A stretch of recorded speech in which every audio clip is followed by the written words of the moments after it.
हम पढ़ रहे थे कि 1600 में जो ईस्ट इंडिया कंपनी आई, कैसे 1750 आते आते उसमें राजनीतिक इच्छाएं जागृत होगी। पहले 1759 में डचों को बेदरा के युद्ध में हराया, फिर 1760 में फ्रांसीसियों को वाडीवास के युद्ध में हराया।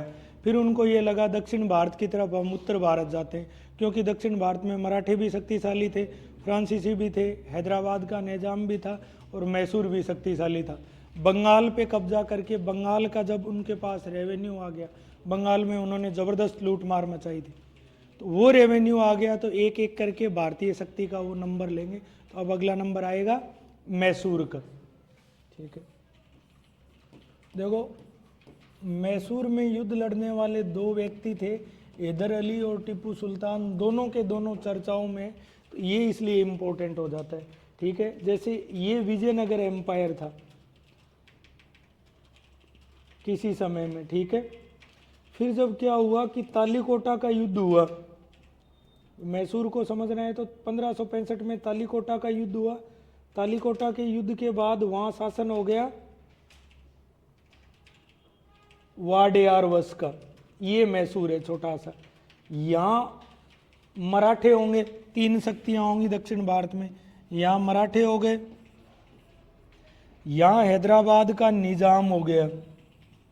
कौन हो गया? हैदराबाद का निजाम। और तीसरी शक्ति होगी अपने ये मैसूर। मैसूर में बेसिकली आज हम पढ़ेंगे हैदर अली और टीपू सुल्तान। चर्चाओं में क्यों है? चर्चाओं में इसलिए है कि स्पेशली जो टीपू सुल्तान है वो बहुत प्रोग्रेसिव व्यक्ति था। इतना प्रोग्रेसिव व्यक्ति था कि फ्रांस में क्रांति हो रही थी 1789 में, इसको फ्रांसीसी क्रांति का पता था। उस समय भारत में शायद एक व्यक्ति भी ऐसा नहीं रहा हो। दूसरा, इसने रॉकेट का प्रयोग किया है। और तीसरा कि जैसे ही कर्नाटक में पीछे बीजेपी की सरकार थी तो वो इनको सिलेबस से हटाने की और कुछ ऐसी बातें चल रही थी। 2021 में मुंबई में एक पार्क बनवाया था टीपू के सुल्तान में, तो उस समय भी कंट्रोवर्सी हो गई थी। तो ये अपनी धार्मिक नीतियों की वजह से कंट्रोवर्सी में रहते हैं, तो ये इम्पोर्टेंट है। देखो क्या हुआ, देखते जाना। मैसूर राज्य का उदय कैसे हुआ? 1565 में हुआ तालीकोटा का युद्ध। अब तालीकोटा के युद्ध में 5 मुस्लिम रियासतों ने मिलके विजयनगर को हरा दिया। तो इस युद्ध के बाद सत्ता किसके पास आ गई? वाडेयार वंश के पास। अब वाडेयार वंश में 1750 के आसपास शासन कर रहा था एक आदमी, उसका नाम था चिक्का कृष्ण राज।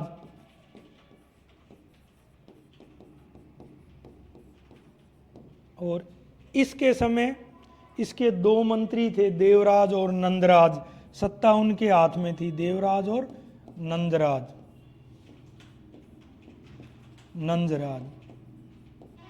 अब मौका मिलेगा हैदर अली को। हैदर अली इसी चिक्का कृष्ण राज के अंडर में 1749 में मिलिट्री कमांडर बनेगा, सैनिक अधिकारी। और सैनिक अधिकारी बन के मराठों और मैसूर के सहयोग से, देखना, एक तो ये मराठे हो गए और 2 हो गए हैदराबाद का निज़ाम। कभी ये इसके साथ हो जाएंगे, कभी खिलाफ हो जाएंगे, मतलब ऐसा इनका था। तो सैनिक अधिकारी बन गया और मराठों की सहायता से देवराज और नंदराज को तो साइड में कर दिया। और धीरे धीरे करते करते यहीं एक जगह है, वहाँ का 1755 में फौजदार बन जाएगा। 1755 में कहाँ का फौजदार बन जाएगा? डिंडीगुल एक जगह। 1755 में क्या करेगा?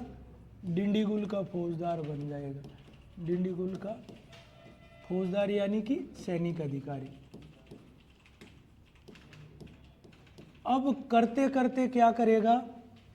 मराठों और हैदराबाद की निजाम की सहायता से चिक्का कृष्ण राज को सत्ता से हटा देगा और पावर में कौन आ जाएगा? हैदर अली आ जाएगा। हैदर अली शक्तिशाली हो जाएगा और शक्तिशाली होते ही अंग्रेज़ों से युद्ध होना तो ज़रूरी था, क्योंकि अंग्रेज़ों का अब ये था, उनको एकदम खुला व्यापार करना था, किसी शक्ति को उनको शक्तिशाली रहने देना ही नहीं था। उनका सिंपल सा ये था, भारत में साम्राज्य विस्तार करो।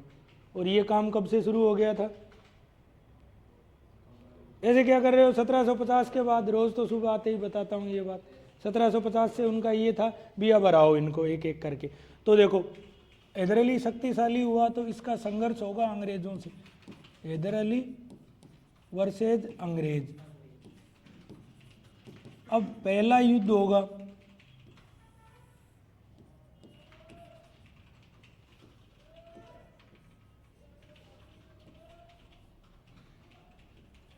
पहला युद्ध होगा प्रथम एंग्लो मैसूर युद्ध।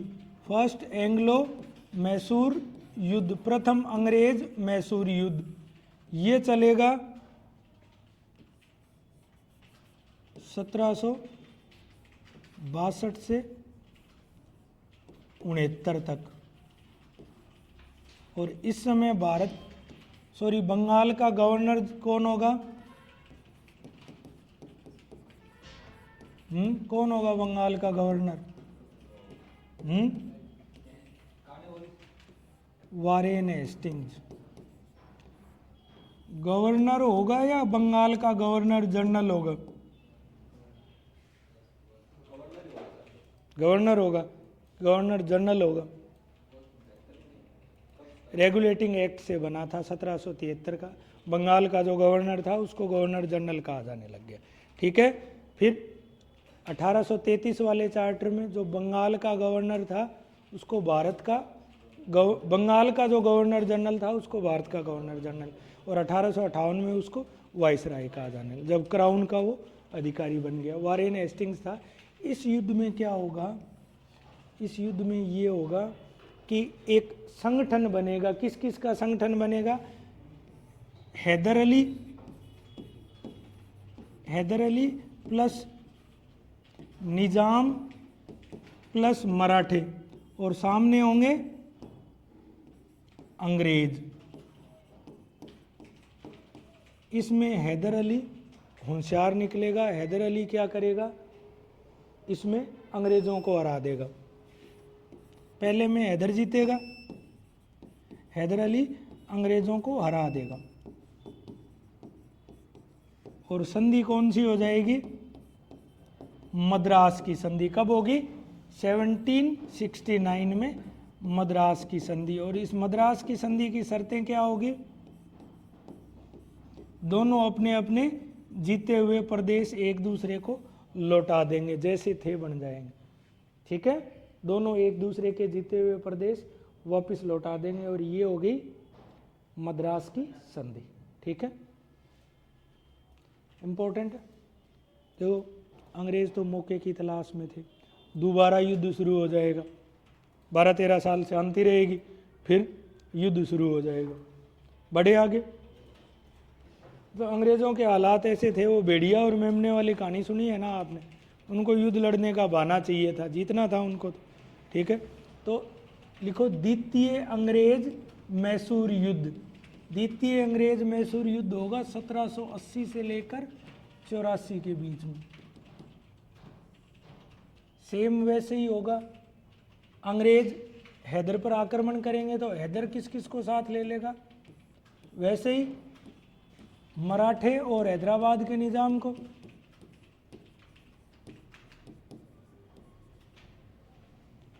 लेकिन इसमें क्या होगा?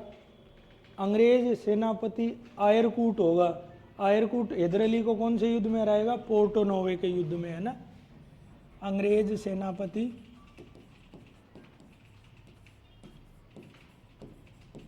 आयरकूट, ये वही आयरकूट है जिसने लाली को हरा दिया था। हैदर अली को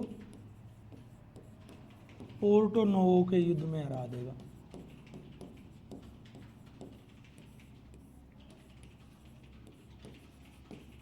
युद्ध में हरा देगा। अब देखो, और हालांकि इसका कोई तात्कालिक फायदा नहीं हुआ, लेकिन यहाँ हैदर अली घायल हो जाएगा और 7 दिसंबर 1782 को हैदर अली की मृत्यु हो जाएगी। तो 1782 दिसंबर 7 दिसंबर 1782 हैदर अली की मृत्यु। अब जब हैदर अली की मृत्यु हो गई तो इसका बेटा होगा टीपू सुल्तान, टीपू शासक बनेगा और टीपू युद्ध को जारी रखेगा। फिर से टीपू इतना शानदार तरीके से युद्ध लड़ेगा कि अंग्रेज फिर से मंगलोर की संधि कर लेंगे। कब करेंगे? 1784 में मंगलोर की संधि। और फिर से वही काम हो जाएगा कि जिसके जो प्रदेश जीत रखे हैं वो वापस लौटा दो। तो मंगलोर की संधि 1784 में दोनों एक दूसरे के जीते हुए प्रदेश वापस लौटा देंगे। ठीक है, ये हो गई मंगलोर की संधि। तो सेकंड युद्ध, फर्स्ट मंगलोर की संधि, मद्रास की संधि से, सेकंड मंगलोर की संधि से। अब बनेगा शासक टीपू सुल्तान। टीपू सुल्तान क्या होगा? बहुत ही व्यवहारिक व्यक्ति होगा। तो देखो आगे बढ़े, अब पढ़ते हैं पहले बीच में टीपू सुल्तान, और दो युद्ध ये टीपू सुल्तान के साथ लड़ेंगे। हैदर अली का बेटा था। कब से कब शासक रहेगा? शासक रहेगा 1782 से लेकर 99 तक।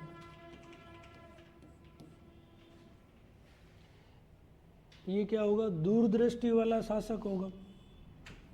अब दूरदृष्टि में क्या क्या चीजें आती हैं? एक तो अपनी सेना को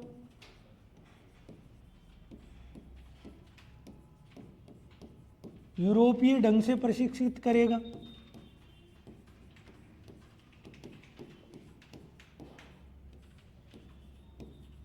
और इसके लिए वो यूरोपीय इंस्ट्रक्टर ही लगा देगा अपनी सेना को प्रशिक्षित करने के लिए, क्योंकि टक्कर तो तभी होगी ना। दूसरा क्या काम करेगा?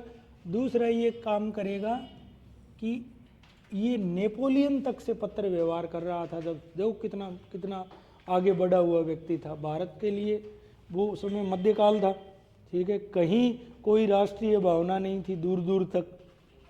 कोई यूरोपियों को ऐसी, मतलब यूरोप में क्या चल रहा है किसी को ज्ञान नहीं, लेकिन इस व्यक्ति को था। इसको अरबी का भी ज्ञान था, अंग्रेजी का भी था और कन्नड़ का भी ज्ञान था।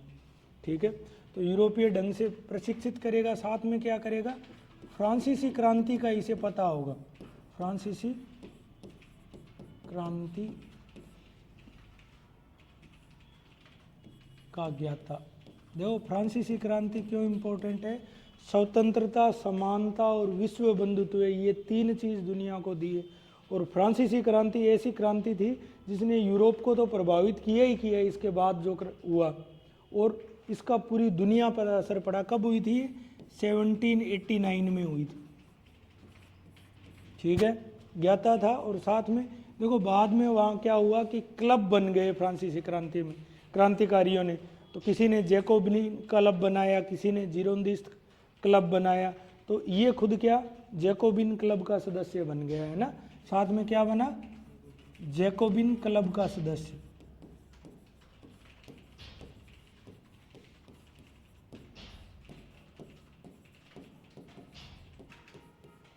और इसने क्या किया? श्रृंगेरी के शंकराचार्य को, श्रृंगेरी में दक्षिण भारत की पीठ है ना, श्रृंगेरी की पीठ के शंकराचार्य अब भी है। शंकराचार्य तो 4 है ना देश में।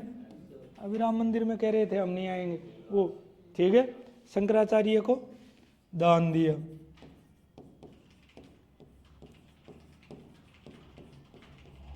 अब देखो, अब बात ये हुई, अगर विंग्स ऑफ फायर पढ़ी है ना, अपना नाम इग्नाइटेड माइंड्स, अब्दुल कलाम साहब की किताब है।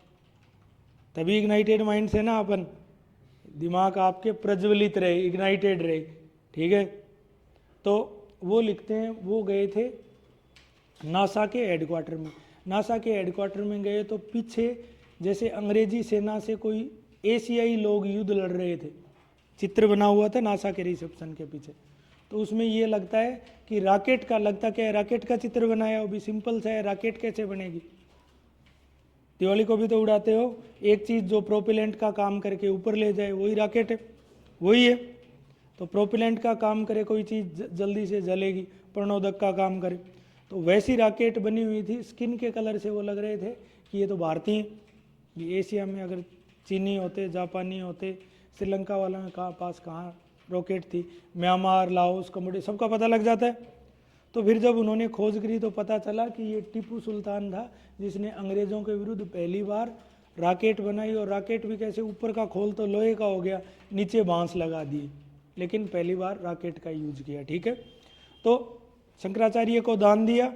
अब क्या होगा कि अंग्रेज़ों को तो संघर्ष करना जरूरी था, तो सेकंड में हैदर अली और टीपू सुल्तान दोनों लड़ लिए। अब तीसरा युद्ध होगा, है ना। तो तीसरा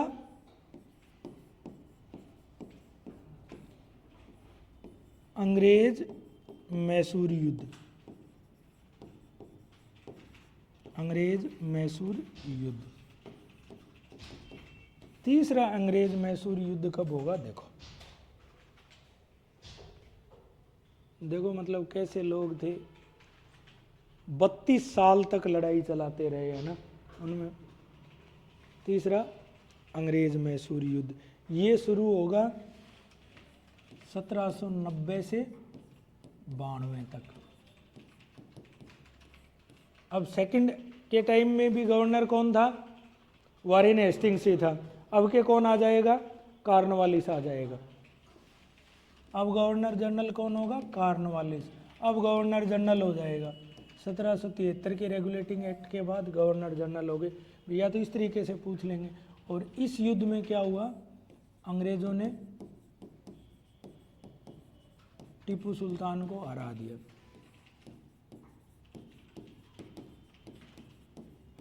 अंग्रेजों ने टीपू सुल्तान को हरा दिया, हरा तो दिया ही, साथ में क्या किया, टीपू के आधे साम्राज्य पर कब्जा कर लिया।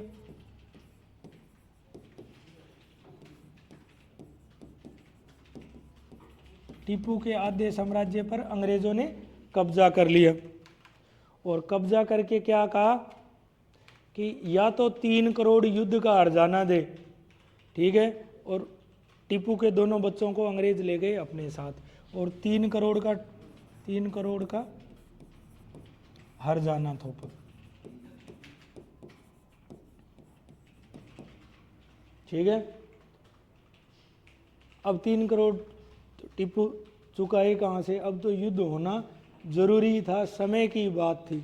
अब चौथा युद्ध होगा तो हैदर अली की राजधानी थी श्रीरंगमपट्टम, वहाँ के द्वार पे टीपू लड़ता हुआ मारा जाएगा। ठीक है, अब गवर्नर हो गया कॉर्नवालिस, और इस युद्ध में ये हार गया। पहले 2 में, फर्स्ट में हैदर अली, सेकंड में टीपू सुल्तान विजयी रहा था। अब चौथा युद्ध होगा, तो चौथा युद्ध कब होगा, चौथा युद्ध होगा 1799 में। और इस समय भारत का गवर्नर कौन होगा, वेलेजली, वो ही सहायक संधि प्रथा वाला। इसलिए तो 1798 में हैदराबाद ने पहली संधि करी थी ना, वेलेजली होगा। ठीक है, और इस युद्ध में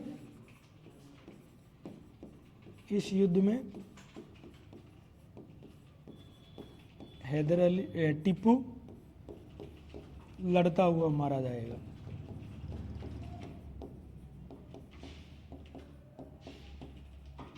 ये आक्रमण करेंगे श्रीरंगमपट्टम में। तो चौथे युद्ध में, इसके बाद मैसूर का लगभग साम्राज्य तो अंग्रेज अपने उसमें मिला लेंगे, और वाडियार वंश का ही एक बच्चा होगा कृष्ण राज, उसको सत्ता पे बिठा देंगे। ठीक है, हो गया।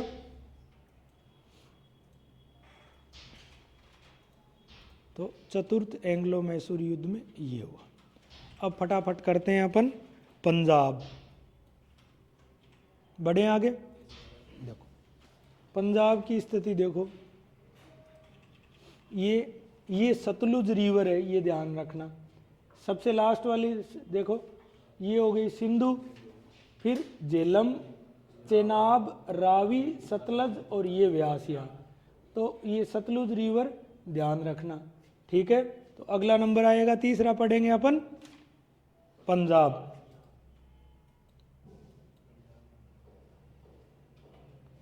सीक्वेंस से पढ़ते जाएंगे, है ना। पंजाब, अंग्रेज व पंजाब।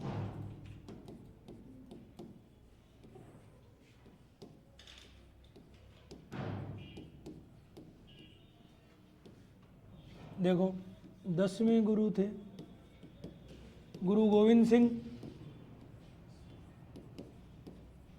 गोविंद सिंह जी ने क्या किया कि व्यक्तिगत गुरुत्व का सिद्धांत तो खत्म कर दिया, कर दिया था ना।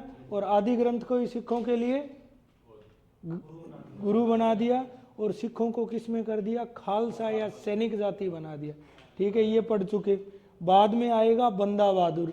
बंदा बहादुर की लड़ाई होगी बहादुर शाह भी से भी होगी, जांदर शाह से भी होगी। 1715 में फर्रुखसियर कैद करके फर्रुखसियर हत्या कर देगा। बंदा बहादुर की हत्या कौन करेगा, फर्रुखसियर।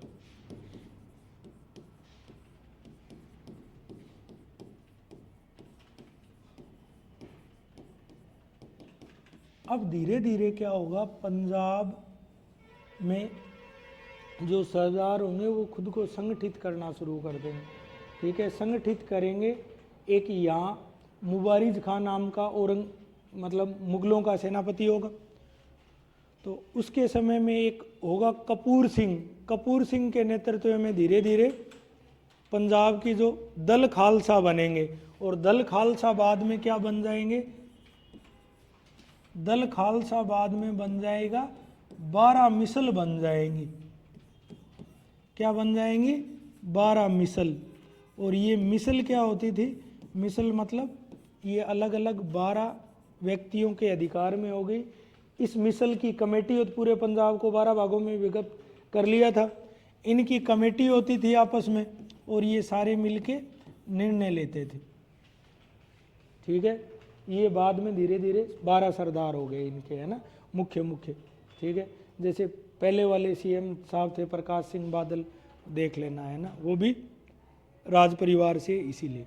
ठीक है, 12 में जैसे फुलकिया हो गई, शुक्र चकिया हो गई, बंगी हो गई, बुल्लेवालिया हो गई। ठीक है, ऐसे करके 12 मिसलें थी जिन्होंने 12 सरदार हो गए। अब 12 इन मिसलों में से आगे चल के आएंगे शुक्र चकिया मिसल होगी एक।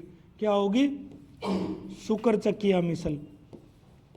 और शुक्र चकिया मिसल का प्रधान होगा महासिंह।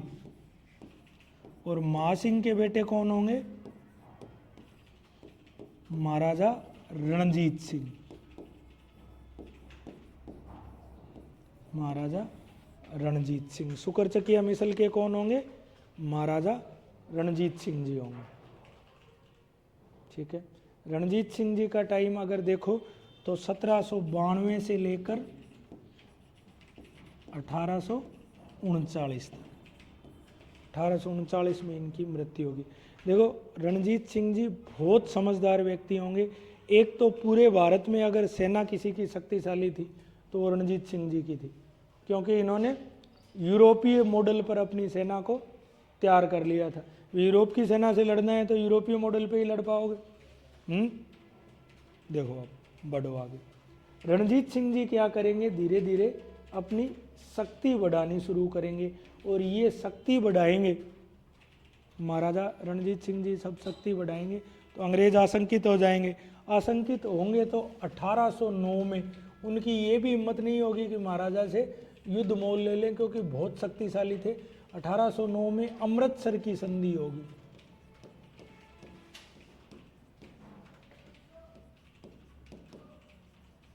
और इस संधि को कौन करवाएगा, चार्ल्स मेटकॉफ।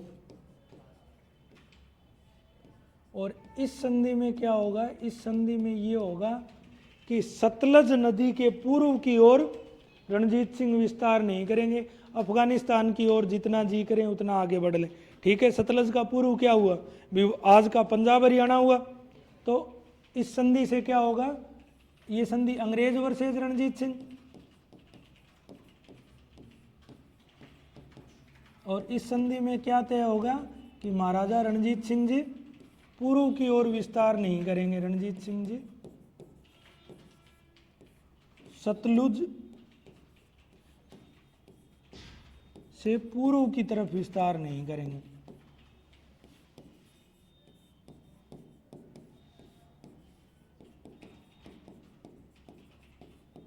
और उनको विस्तार करने की छूट कहाँ रहेगी, उत्तर की ओर। तो देखो, इस समय इन्होंने रणजीत सिंह जी ने लाहौर भी जीत लिया, पेशावर भी जीत लिया। ठीक है, और मुल्तान भी जीत लिया। 1818 से 23 के बीच में क्या क्या जीत लिया, लाहौर, मुल्तान और पेशावर। अब हुआ क्या है, इस पर्दे में एक चीज और चल रही थी। अहमद शाह अब्दाली का पोता था जमान शाह। जमान शाह के समय में अंग्रेजों ने क्या किया, अंग्रेज वहां बनाना चाहते थे दोस्त अली को अफगानिस्तान। देखो मेरी बात सुनो इधर, अफगानिस्तान ऐसी लड़ाकू भूमि है कि मतलब जब सिकंदर ने भारत पे आक्रमण किया था तो अफगानिस्तान में वो खुद लिखता है सिकंदर ने अपने दोस्त को मार दिया था, और वो वहाँ की मिट्टी भेजता है अपनी माँ के पास, है ना। अफगानिस्तान को आज तक दुनिया के सारे देशों ने इस्तेमाल किए। आप अफगानिस्तान की जैसे, अब अंग्रेज इस समय अफगानिस्तान को क्यों छेड़ रहे थे, क्योंकि उनको फ्रांस और रूस के आक्रमण का भय था। ठीक है, तालिबान कैसे डेवलप हुआ है?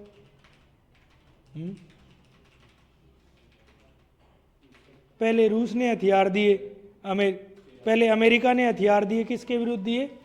रूस के विरुद्ध दिए। अब वो तो वहाँ कोई दोस्त नहीं, कोई दुश्मन नहीं, उन्होंने वही किसके खिलाफ यूज करने शुरू कर दिए? अमेरिका के खिलाफ करने शुरू कर दिए। और बाद में वो जो आपको 9/11 मुझे बताने की जरूरत नहीं है मेरे हिसाब से, बाद में अमेरिका ने ढूंढ के लादेन को मारा, और अभी भी वहाँ फिर से तालिबान का शासन आया हुआ है, लेटेस्ट ही। वहाँ कितना ही जोर लगा लो, वहाँ वही चलना है। वो गधे पे बैठ के रॉकेट लॉन्चर चला के बढ़िया हेलीकॉप्टर को नीचे लाते हैं, उनको मरने से डर ही नहीं लगता, बिल्कुल नहीं लगता। सारे के सारे एकदम आधुनिकतम हथियार। और वो ऐसी देखो समस्या क्या होती है लड़ाई में, आप ये कहते हो जैसे कश्मीर का इन्फिल्ट्रेशन क्यों नहीं रुक रहा, कब से लगी हुई है? फौज 1947 से लगी हुई है ना। लोकल आदमी जो जिस टेरेन का जानकार होगा उसको आप नहीं हरा सकते। नक्सलाइट खत्म हुए क्या? नहीं हुए, क्योंकि वो उस टेरेन के जानकार हैं। आप कितना ही जोर लगा लेना, उसकी ज़मीन पे उस आदमी को हराना बहुत मुश्किल होता है, मुश्किल नहीं नामुमकिन होता है। आप और अफगान ऐसे, तो इस समय अंग्रेज अफगानिस्तान को किस लिए यूज कर रहे थे? अंग्रेज यूज कर रहे थे रूस और फ्रांस के विरुद्ध।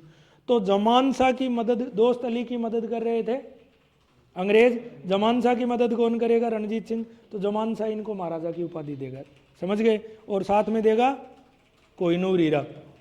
ठीक है, तो जमान शाह जो होगा अब्दाली का पुत्र, वो क्या करेगा? एक तो महाराजा कहेगा और दूसरा कोहिनूर हीरा देगा। कोहिनूर हीरा वो जो नादिर शाह लेके गया था, आ गया ना वापिस, कोहिनूर हीरा। ठीक है, अब बढ़ो आगे। अब क्या होगा, ये कर लेंगे। जब तक रणजीत सिंह जी रहेंगे तो अंग्रेजों की हिम्मत नहीं होगी कि पंजाब के साथ, क्योंकि रणजीत सिंह जी की सेना बहुत शक्तिशाली थी, और इनको रणजीत सिंह जी को अंग्रेज नेपोलियन कहते थे। बहुत ज़बरदस्त, मतलब इनकी सेना पूरी दुनिया में अगर उस समय देखो तो सेकंड नंबर की सेना थी, इन्होंने तैयार करी थी। तो अंग्रेजों की हिम्मत नहीं होगी। 1839 में क्या होगा? रणजीत सिंह जी की मृत्यु हो जाएगी।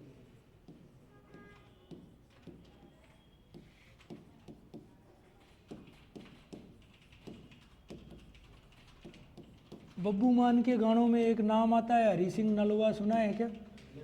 कौन था हरि सिंह नलवा? इनका कमांडर था रणजीत सिंह जी का। ठीक है, कोई बात नहीं, इनका रणजीत सिंह जी का कमांडर था। ठीक है ना, तो मतलब सेना बहुत जोरदार। जैसे ही मृत्यु होगी, इनके बाद उत्तराधिकारी बनेंगे, खड़ग सिंह बनेगा, नौनियाल सिंह बनेगा, शेर सिंह बनेगा, मतलब ऐसे ही होंगे वो, नाम नाम के ही खड़ग सिंह होंगे। तो अंग्रेज क्या करेंगे? हाँ, मतलब नाम नाम के खड़ग। अंग्रेज क्या करेंगे? 1845-46 में पहला अंग्रेज सिख युद्ध होगा और सिखों को हरा देंगे। तो 1845-46 में क्या होगा?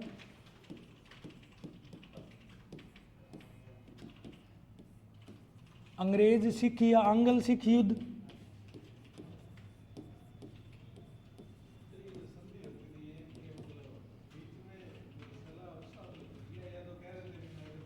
ये पूरा कर लो, मैं करवा देता हूँ, है ना। देखो, अंग्रेज सिख युद्ध होगा, और ये युद्ध खत्म किससे होगा? लाहौर की संधि से। लाहौर की संधि। और कब होगी लाहौर की संधि? 1846 में। और इस संधि में सेम यही होगा कि सतलुज से दक्षिण के जितने भी प्रदेश हैं, पूर्व मान लो दक्षिण मान लो, इसमें दक्षिण होगा, दक्षिण के पूर्व के प्रदेश होंगे वो अंग्रेज अपने साम्राज्य में मिला लेंगे, है ना। सतलुज से दक्षिण के प्रदेश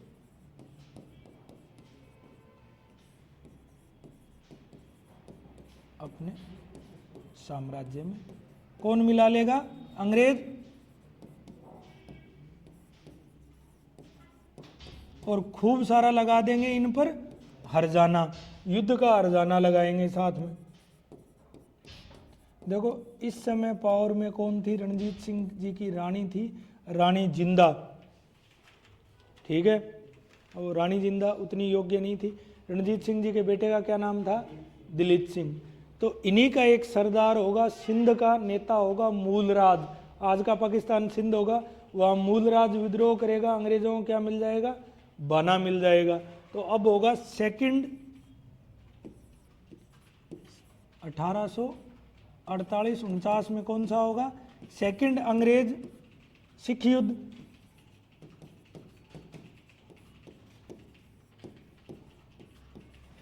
होगा ना, सेकंड अंग्रेज सिख युद्ध होगा। और इस युद्ध में अंग्रेज सिखों को बुरी तरह पराजित करेंगे।